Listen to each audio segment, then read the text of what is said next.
Cheese is an element for me that bring people together. You think about cheese, you think about friend and a glass of wine. And you think about cheese, you think maybe we're making some pizza, and this means bring family together. This is The Producers. I'm Anthony Huckstep. After arriving in Australia in 2004, Giorgio Linguanti wanted to create something different that not only fulfilled his creative side, but added to the evolving culinary landscape too. He became a cheesemaker for the love of creating almost an unlimited number of cheese products from just one simple ingredient, milk. And that's Amore. Well, my name is Giorgio Linguanti, and the most popular business name is That's Amore Cheese. We also have another brand in partnership with Dario. It's called Cannoleria. We're making cannoli. In the last 8 years, we moved to a beautiful premises in Thomastown at the 66 Latitude Boulevard. There's a premise. Our factory is on the boundary with the ring road. We have this beautiful cheese factory plus a deli and cafe. That in these years has been growing as a business. We become very popular with our kitchen. We're making breakfast and lunches for a lot of people now, and very traditional Italian and plus burrata promoting dishes. We're making a lot of new things every week with burrata. In these premises, we transform in milk. Then coming from fresh from the farm, we go to two big suppliers. One is cow's milk, another one is buffalo milk. We transforming fresh every day. The buffalo milk product, the most popular is the buffalo mozzarella and buffalo bocconcini and buffalo ricotta. And also we make a couple of other cheeses like the Buffalotto and the Drunken Buffalo. Drunken Buffalo because it's matured with wine lees and grape skin from Nebbiolo wine and from a winery in Itcot, Marson wine. Growing up in Sicily, Italy, Giorgio had a strong connection to food, and when he came to Australia, he wanted to share the food of his original homeland. As an Italian, I grew up in Sicily all my life before coming to Australia. I was born in Sicily, and I did a few experiences as a jobs, but nothing about food apart the last 2 years of my life in Italy. When I opened up a little brand of a typical product from Sicily to be sold to the Aeolian Islands. The brand was called La Bella Eoliana. Nice adventure, then start and finish, unfortunately, when I left for Australia. So in 2004, I arrived to Australia, and with no word of English, I approached, the first job was a fruit shop. And then I moved to another area in the north part of Melbourne, and I went and worked for a cheese factory. An Italian old guy. Then was... we welcome in this little cheese factory, teach me what he can, but also keeping a lot of the process very mysterious. Because every time I was asking why the milk smelled different from yesterday, or why the curd looked different from yesterday, his answer was, why you want to know? I'll not tell you. And so this was a little bit funny, my challenge. So brought more curiosity in me because I was interested from this new job, especially because making cheese, if you think about it, this is just one ingredient. It's milk. The rennet is always the same. The milk is changing with the seasons, with the dye, with the farms, with the variety of a cow. It's a live element, but the rennet is a rennet. Exactly the same for pretty much a lot of different cheeses. Starter culture, it's exactly the same. Can change, but these are the ingredients. There's nothing else. It's all about in the way you process and you make the difference between temperature and timing and the way you cut and the way you and pH. There's so many little things involved, but and it can make a so big difference. So I've become very interested in about cheese making. I asked my brother, he's living in Florence. I said, Giuseppe, buy me a book about cheeses and send me over, please. So when this book arrived, it was not a technical book. It was more, actually, I still have and I'm holding on this beautiful book from Slow Food, from the slow food movement. Is the book that collected the 293 cheeses, Italian cheeses protected from the slow food. So I started to read about, and the first part was a little bit technical about rennet, about culture, about temperature, this and that, basic stuff. But they were necessary for me at the time for close the puzzle that I was missing a few pieces for understand how the process was. So yeah, I started to make a cheese at home. And I started to make a cheese for the family, for fun, for myself. As an Italian, I've always been connected to food, and I've been always cooking at home. So this was really a continuation of my journey in the food world. One night, and then I left the cheese factory. I went to work for Visiboard, a night shift. Working in the factory, really couldn't see myself do the job forever. So I said to my wife, you know what, I need to try something different. So one morning I wake up, I went and bought some milk from a friend, cheese factory in Thomastown, actually, and I bought a bucket of milk. I went home and I made these flat bocconcini. So now we named this product a bocconcini leaf. But at the time, the name was sfoglia di mozzarella, so it means exactly a flat mozzarella sheet. And I roll them up, one with prosciutto and one with salmon and other stuff. And I went out and I presented these to an Italian restaurant, and the owner liked them, like myself. He liked me, liked the product, and he asked me, Giorgio, how many you can make? I quickly calculated the quantity, like I was already with a bigger pot, let's say that. And he gave me and I said 16 kilo. Okay, bring him 16 kilos. So I went out flying because I have the first order. I went straight away, bought some buckets for the packaging, ordered some milk, and start the process immediately. So the day after, I delivered 16 kilo to this restaurant, and the spark was there. I was making at home in the garage, in very, let's say, unusual, illegal way, but all the business started in the garage. So this customer stopped to buy from me after a couple of weeks because the managers were not happy to working more with this new product, whatever. Other customers that I was trying to look for, other customers said to me, Giorgio, we like your cheese, but you must get it right with the license and stuff. I said, oh, okay. So I stopped to make a home, and I started to think about making more serious. I called the dairy department to ask about information. They asked me to do an application, and I found a solution. I started a business in November 2007, renting inside another cheese factory.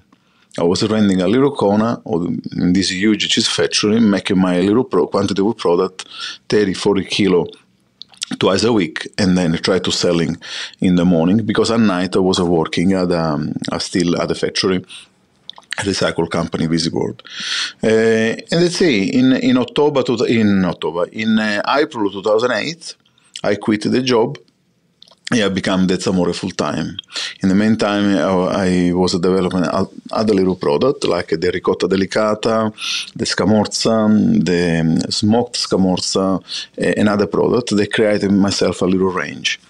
Funny things, I still remember when the graphic company asked me, after producing me the logo, the famous blue flag with the Vespa and That's Amore cheese, everyone knows now is into our product.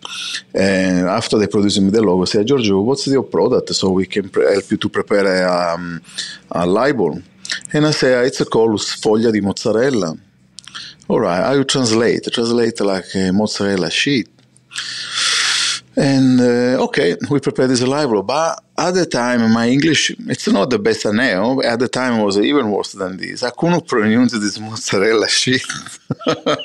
And still when I do it, I'm scared to say because, and I called them the day after, said, guys, I couldn't pronounce this and we have to find another solution. And we thought about a little brainstorming. We found a solution like a bocconcini leaf. And this has been the first product that I started to make. A product that nobody was making in Australia, a flat mozzarella that can be filled with other stuff and rolled and presented. Lovely product, but never took off like I was thinking because people a little bit like to have stuff already prepared more than prepare it themselves. This was the first product, but after that too, I went out on the market, and my market was something different from my colleagues, from my Italian cheese company colleagues, because they were proposing more to the Italian community. I was approaching, being a gourmet, I was trying to make stuff with a very Italian flavor, so soft, juicy. The ricotta was delicate and smooth, melting in your mouth, and something really gourmet. I was happy and easy to approach the best restaurant in the city. So I found a big gap on the market at the time, where all these chefs were traveling to Italy, found a beautiful product, come back to Australia and look for the possibility to use the similar product. So when I was approaching them, for them it was a fantastic opportunity. Actually, it was the chefs that brought me on the growing on the journey of the Amore, just because they were helping me on using the product in dishes, so creating my reference, creating my ideas, and supporting me, and also give me more ideas for producing other product. I still remember this chef asking me, Giorgio, do you make burrata? And I said to him, yeah. Soon we start making burrata. In the reality, coming from Sicily, not having any cheesemaker background, and my little town in Sicily, it's not a big town where you have a product coming from everywhere, from other region. I never saw burrata in my life. So my first burrata was looking on YouTube, experimenting, go to the chef, and then when I presented this very traditional burrata with a knot and the stracciatella inside, he asked me, Giorgio, this stracciatella is a little bit too chunky. Can we do something more delicate, more smaller? So we adapt our stracciatella, so the feeling of the burrata in these years has become what the chef like to work with. Because they like to have this show of when you open the burrata, the stracciatella going out from the case of the burrata. And so we created a stracciatella is a little bit more delicate than what in the reality in Italy is. In Italy is holding much more. It's not running out. And when I presented this burrata with the knot, the chef said to me, what do we do with this knot? At the time, he couldn't see this knot as something pretty. So I said, can you make it with a knot? I said, okay, I can make it with a knot. And yeah, and then this product has been an improvement. We've been always changing things, changing packaging, improving. Because from, particularly the burrata, about everything, starting from food services or starting from the chef and the restaurants and the cafe, then there's people asking the product to the deli. So the product, there was a demand on the retail side, and we started producing something. We try to improve the shelf life to have a few days extra and go in retail. And this has been our adventure. A very special and unique cheese, burrata relies on many things to make it just right. Well, the burrata, it's become now one of the most famous Italian fresh cheese in the world.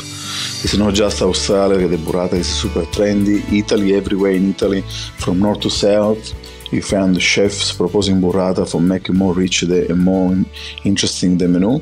But also you found this in Canada, in America, everywhere in the world. The burrata has become the representation of Italian style cheeses. Of course, mozzarella in general for pizza, and Parmigiano, but now the burrata is the new trend.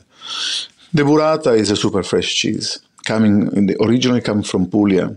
Puglia is, for who try to remember the shape of Italy, like a boot is the heel of the boot. And was invented pretty much in the 60s, 1960s, when there was this abundance coming back to the world after the war. And they were trying to utilize the leftover from the mozzarella production. Because the filling was a little piece of mozzarella, they were at the end of the production, so they were shredding this by hand and mixing with cream, and they were collecting the cream from the... What happened when you stretch the mozzarella? You stretch the mozzarella with hot water. This water become full of cream. Then if you let it cooling down with this water, you have the cream going up on surface. You collecting that. And it's a beautiful cream. You can separate it from the water. You can make butter, or you can make the stracciatella. This is what was used at the beginning. So they were making this stracciatella and then pour it into a mozzarella case to hold on everything. This is the way it was invented. When I started, I was trying to reproduce the same concept. And again, so the secret is, for my personal opinion, and what's also the difference we have between Australian burrata we're making and the Italian burrata. At the moment, the high demand of burrata in Italy, the shortage of cream, pushing the producer to producing burrata with UHT cream. So if you go in Italy, you will have potentially 95% of the time, you will have a stracciatella made with UHT cream. And UHT cream is not just cream. It's a cream and other additive. And plus, it's a shelf-stable product. In Australia, we have access to much more fresh cream, beautiful, from our beautiful farms. And so the product become already more gourmet. And also, another important thing is the quality of the milk you're using. Because on the fresh, the milk is the key of making good cheese. It's one ingredient. If you don't have a good milk, forget about making good cheese. In Australia, we're so lucky. We have our cows. They're able to enjoy the sun, the pasture, all this beautiful land with green grass. The cows, they're happily eating on the field. Difference from farming in Europe, in the Middle East, in Europe, in America, where the majority of the cows, for improve the productivity, they've been keeping in the shed, often in the shadow, where they get fed with whatever the farmer decide to give it to them. It can be good food or bad food. What it means bad food is the milk going to bottle for coffee. So if the milk is going to be transformed in cafe latte or cappuccino, it doesn't need to have this beautiful nutrient, because it will be wise. For them, it's about volume. So they feed in the cows often with whatever food is available. Orange peeled and expired yogurt, old bread, and other stuff. But for making cheese, you need very good milk. So the cows get fed with the best grass, the best eye, because the protein and the fat, they are the one involved in the cheese making, also the flavor. And we're so lucky. We're so lucky because Australia is one of the best milk in the world. Australia and New Zealand, they are two of the best sources of the milk in the world as a quality. We should actually promote this in our international campaign when we try to promote our product overseas. Going back on the burrata, to this beautiful milk, we are able to produce a beautiful fresh cheese and fresh mozzarella. The good things about burrata have to be super fresh. So my suggestions to followers and cheese lovers that approaching the burrata is try to, when you buy, don't put in the fridge and wait the last day of the shelf life for enjoy. Buy and enjoy straight away. Of course, leave it out of the fridge 1 hour at least, so room temperature. It will make the product more tasty, because all the creamy, it will be more, room temperature will be more enjoyable. and there's so many applications also. The burrata is important to the curd on the outside the case to be, for my personal opinion, to be a no super overworked curd. Have to be something when you have to be able to enjoy the knot, to enjoy the case as well, not just the filling. So.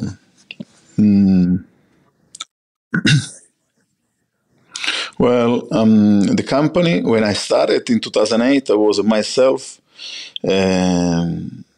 start the production, finish the production, cleaning up everything, put everything in the van. At the time, I have this little Mitsubishi Express van with in front, written down, the freshness is coming. Of course, I was a delivery in the afternoon, the production from the morning.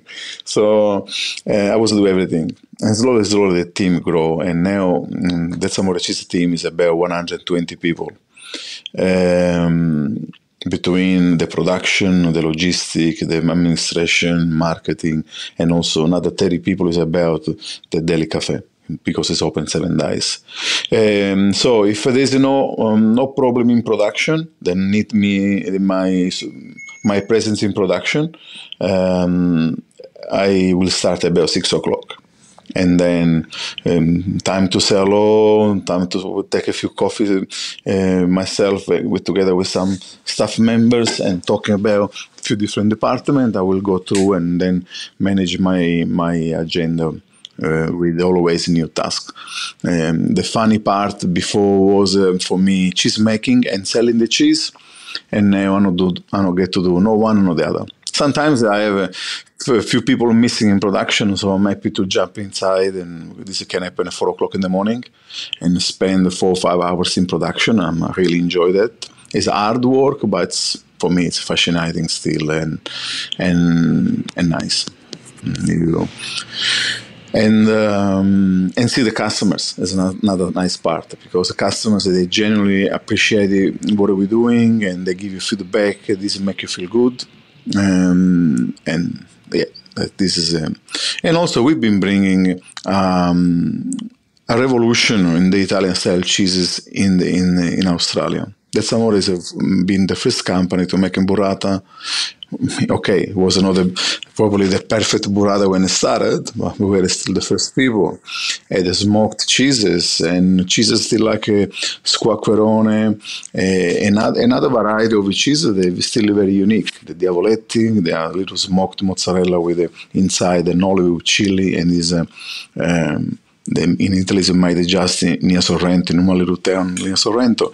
So we still pioneers, we still do things differently, we still try to bring the Italian style cheeses forward, and we've become very representative in the industry about that. And so, wow, cannoli business. I tell you this other story. When we started to do shows, that Amore Cheese was doing the festivals and show and try to sell more cheeses. We were chopping cheeses and give it tasting to people. Sometimes they were stop and talking to us and enjoy the cheese and making questions. Sometimes we were just grabbing the cheese like a seagull and fly away. So I said, guys, we need to do. They want to eat. Okay, let's give them something to eat. So more than do testing, we decide to give the cheese in a dish. So the first options were the caprese salad. So we were slicing a mozzarella, buffalo mozzarella, and slicing a tomato of the same size of the mozzarella, and interface one slice of tomato, one of mozzarella, like this, serving a little plate, and cannoli. Because with the cannoli, we were promoting the ricotta. Cannoli is a Sicilian dessert that comes from Sicily. In Sicily, the cannoli, traditional, they are with ricotta. But here, cannoli were already present into the market. The majority of cake shop was having cannoli, and some cake shop they were more professional, were proposing proper cannoli. Often we custard more than ricotta, and the custard, but a majority of other cake display, where displaying cannoli with already soft, because normally the shell is a fried shell, should be crunchy when you eat. And I remember when I arrived and I tried the first cannoli here, the shell was soft, the custard was an anonymous custard with no even enough sugar, no even enough chocolate. It was really sad, really, really sad. So when we start to proposing this cannoli filled with ricotta and filled on the spot in front of the customer, the results was outstanding. People was, oh wow, I never tried cannoli so good. What custard is this? It's ricotta. Ricotta doesn't taste like ricotta. Yeah, it's ricotta. So slowly we become we were making more and more and more every day more of this cannoli. And at the point that I said to my chef at the time, was Dario Di Clerico, he was the guy that opened up the kitchen to our cheesery. I said, Dario, do you want to do this business together? We're making cannoli and we make a few cannoli shops and we see where we're going. I said, okay, let's do it. So we went in partnership on this project and we start with event, but also we start with a shop. We have a shop, still we have the shop, is in Seattle Melbourne Market. This is the first shop we open up.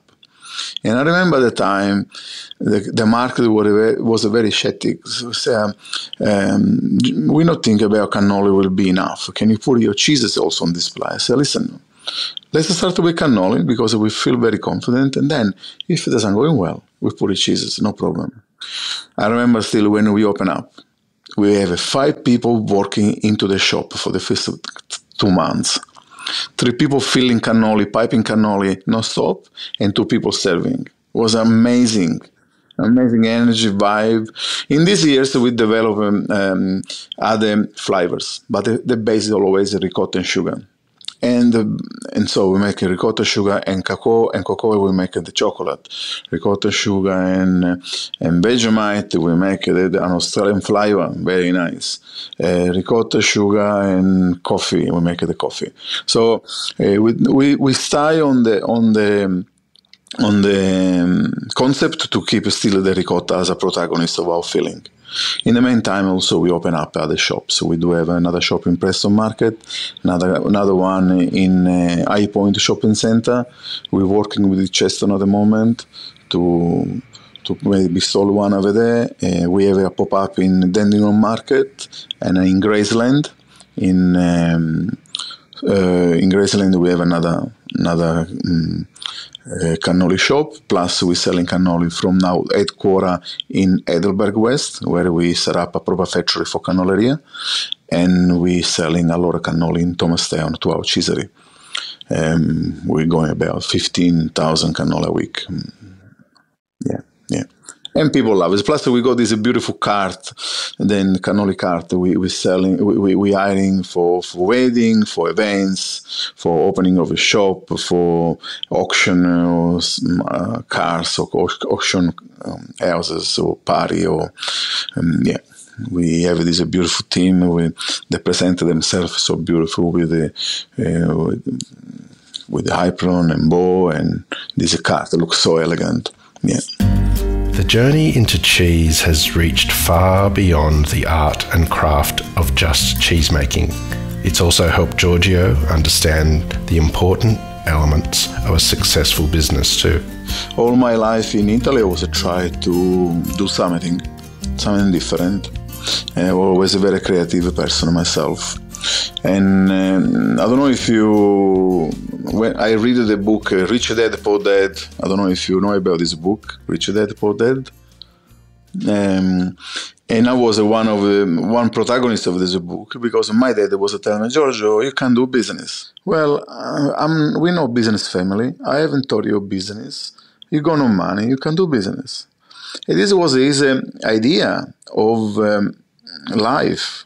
So when I come to Australia, I don't have anybody can tell me you can do this, you can do that. So, and I started a business, and the business was going well, and I was keeping growing and every day success from new customers, new event, new product, and keeping growing. And first of all, making myself become I become a business person, entrepreneur, and everything. The beautiful thing about what I'll do is that I being the boss. And I don't even need to ask much, apart consulting my team on doing this or that. Then I can, if I have an idea, I can try. Sometimes you win, sometimes you lose, sometimes you is a success, sometimes it's a failure. But we try always new things and satisfy my creativity. Changing my life, yes. Create this adventure of That's Amore Cheese now involves so many people. First of all, the people that are working in the organization. We have a 120 family supported themselves with That's Amore Cheese adventure. We supporting so many business with our product. And so many people, they're so happy, so big fan of That's Amore. We transform the Italian style cheese perception in Australia in completely different way. And now we try to work together with the farmers for bring them on a spotlight of what they're really doing. Our farmers, dairy farmers, they are the real hero in 2023 into the environmental life of the world. Nobody knows. People do a lot of stuff. They do a lot of good stuff in the city. There's people recycling. People look after the not wasting water. Don't waste this. Don't waste that. But this is limited to the city. Dairy farmers look after the countryside for us, for the environment. They don't spray the land. They needed the insect for keeping impollinating the grass, and they planting tree for the shelter for the cows, and this tree bringing back wildlife like koalas and possum and birds, all different sorts. And they love what they're doing, and they are the only one. Because I don't want to talk about the conventional agriculture, but if you go in a land of whatever, broccoli, cauliflower, or whatever, you don't found a butterfly, a ladybug, or an insect, or a little mouse, or a little bird. You don't found anything of this. You found this just if it's a dairy farm, yes. If it's organic vegetable producer, yes. Biodynamic, yes. But otherwise, there is so the farmers, the real hero today in the environment, are the city. Because the only one living in the land is them and the other vegetable producers. These are the people living in the land, and the one doing really something good for the environment. These are dairy farmers. The people they don't know about, and we try to bring them on the spotlight to really be appreciated for what they're doing. And so going back and drink milk, real milk, it will be something good. I can understand the benefit from alternative milk, but the milk has some goodness that you couldn't find in soy, honestly, or other stuff. Cheese is an element for me that brings people together. You think about cheese, you think about friend and a glass of wine. And you think about cheese, you think maybe we're making some pizza, and this means bring family together. You think about cheese always you enjoy with somebody, and for me this means connecting with other people. The melting pot of culinary influences down under have helped create one of the most exciting on the planet. And That's Amore is one of Australia's most inspiring food stories.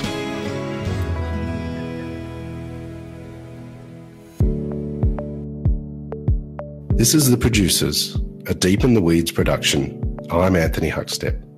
Stay tuned as we share the stories of producers, farmers, makers, and growers, the true lifeblood of the food industry. Follow us on Instagram at Producers Podcast, or email us at producerspodcast@deepintheweeds.com.au.